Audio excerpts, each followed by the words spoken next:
Essanyu libuganya Obuganda Ssaabasajja Ronald Muwenda Mutebi owookubiri bw'alabiseeko ku mazaalibwa ge ag'omulundi ogw'enkaaga agabadde mu Lubiri e Mengo. Eno Mutanda yanyiriziddwa Katikkiro Charles Peter Mayiga amwanjulidde amakula.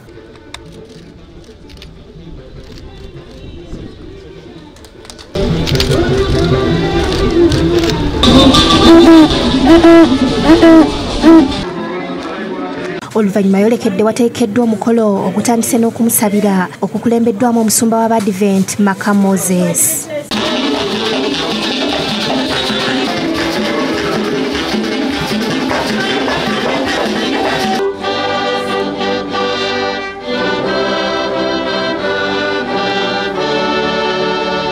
Ayi Mukama Katonda ogulumizibwe otenderezebwe emirembe gyonna.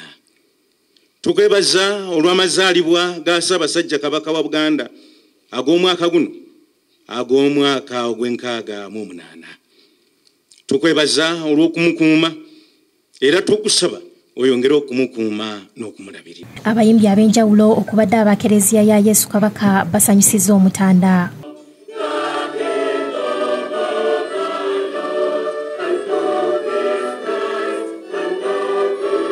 Omukolo gwetabyeko abantu ab'enjawulo okubadde abalangira n'abambejja bannaddiini okuva mu nzikiriza ez'enjawulo ne bannabyabufuzi. Ssaabasajja yeebazizza Katonda olw'ebyo byamusobozesezza ebbanga lino lyonna ne yeebaza Abadventi abamusabidde. Tuddamu okwebaza abateeseteese omukolo guno n'abo abakulembedde okusaba.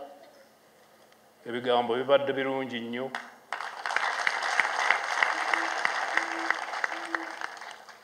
Yeebazizza abakulembeze abalambisa obulungi abantu be. Twebaza n'abo bonna abaatuweereza obubaka n'ebirabo awamu n'okutusabira nga basinziira yonna gye bali. Mwebale.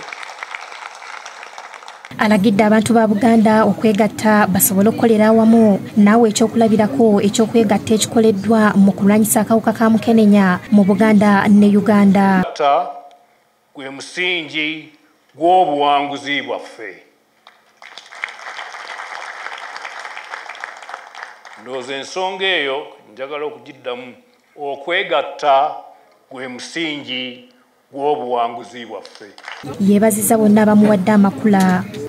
Abatusanyusizza n'abatuleetedde amakula mwebale nnyo, mwebalire ddala era nsanyuse nnyo okubalaba. Oluvannyuma alagidde omuyimbi Palaso amusanyuseemu n'ennyimba ez'enjawulo. Happy birthday! Happy birthday to you!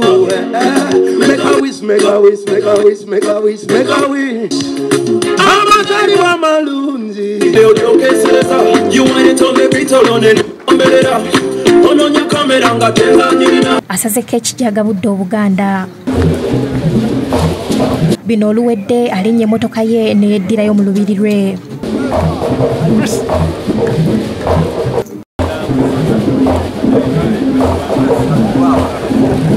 Download the app on App Store or Google Play Store now. Vision Digital Experience, the future of media.